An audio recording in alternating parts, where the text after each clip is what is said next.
Alright, now that we got the body or the fretboard done, I'll take some Dunlop Formula 65 here.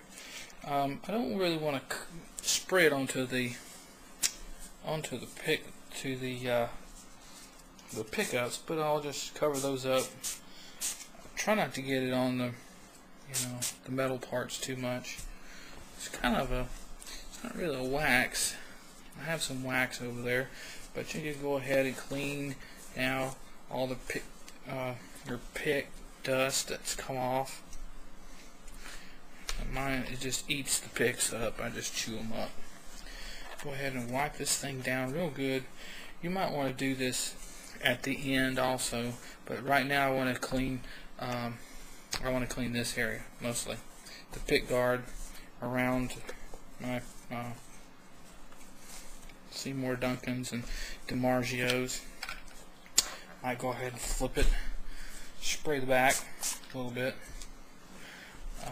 I use string cleaner when you put on a fresh set after you get it all finished up. Do some string cleaner on them because new strings are dirty usually. Mine are.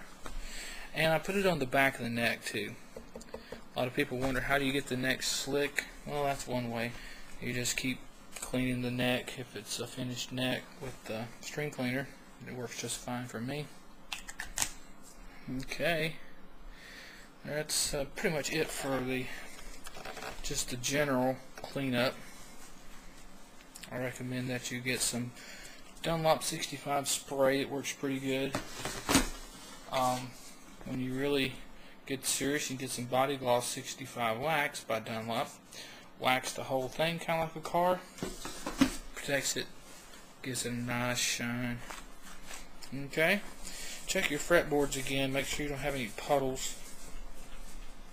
That looks good. Wipe off that nut a little bit. Now we'll get our toothpick and our chapstick. Now this is just going to help the strings to move a little easier. I'm just going to get a little bit on here. 6 string is going to be easy to do. Don't goop it up, but it'll come out. You can also use the toothpick to clean. A little bit inside of here. But once the strings go in, it's going to push out what it wants, and it's going to clean it up for you. And then the thinner strings, you might just have to pack a little bit down in there. I don't know if everybody does that or not. I don't hear a whole lot of talk about that, but obviously if you've tuned your guitars enough, you know they tend to bind up sometimes down there. That'll just help that a little bit. Alright, so like I said, we're going to try these out. Some hybrid slinkies. Here's the bridge just sitting there. Nothing's going on with it, thank goodness. Alright, let's see what we got here.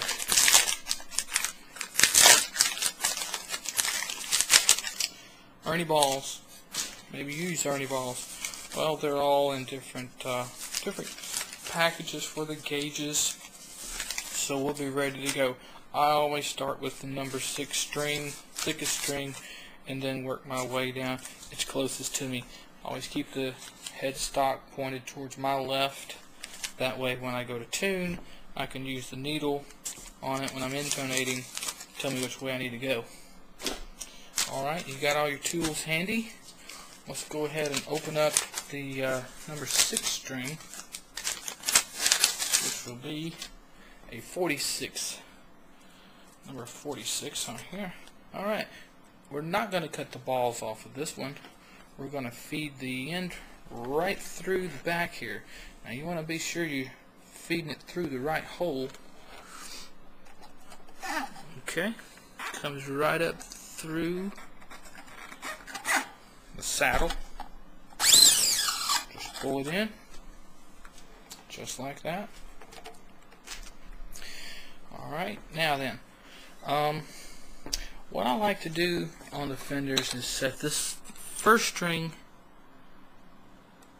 the number 1 string to 1 o'clock, number 2 string to 2 o'clock with your peg winder, number 3, yep, you guessed it, 3 o'clock, number 4, nope, 3 o'clock, set it to 3 o'clock approximately. The 5th one we want it at about 4 o'clock, and the 6th one around 5 o'clock. When I'm done, I'll have all the machine heads straight like that. Makes it easy to work with. Now that just helps me get the windings right. Alright, so here's my 6th string. I'm going to run it through the machine head, pull it. Now, there we go. It's going to work itself into the nut here.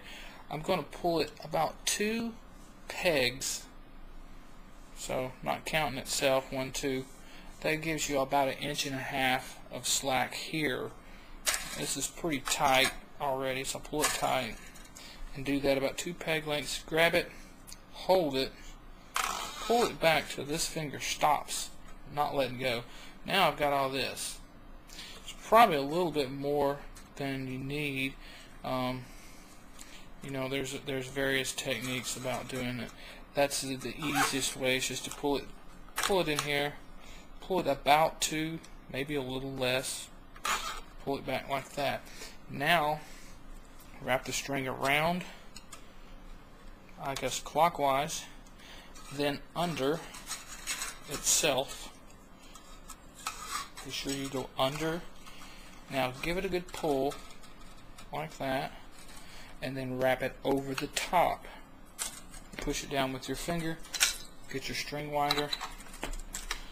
Want to keep some tension on this string now when we're winding it, and all the windings need to go under each other as close to the top as you can, but just keep some tension on it first of all.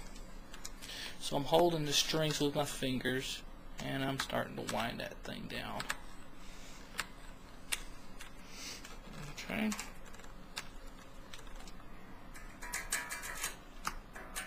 Okay, there's that. It's nice and tight too.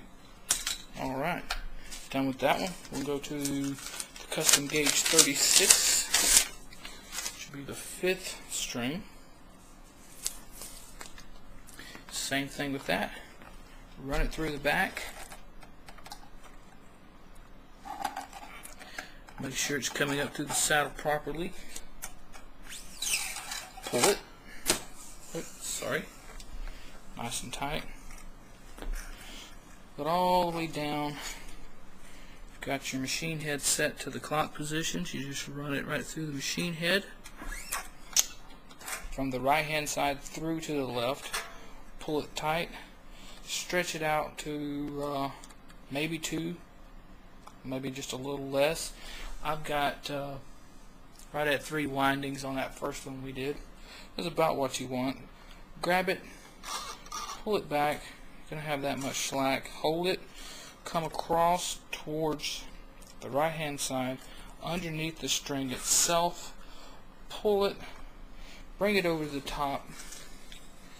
Now hold it with your finger, get your stringer, peg winder. Start winding that thing, and just watch it to be sure that it falls underneath itself, and just keep winding and make sure it falls into the chapstick nut. And I like to keep my tuners straight up and down all the way across. Alright, go ahead and do that for the rest of them, and I'll meet you on the last string.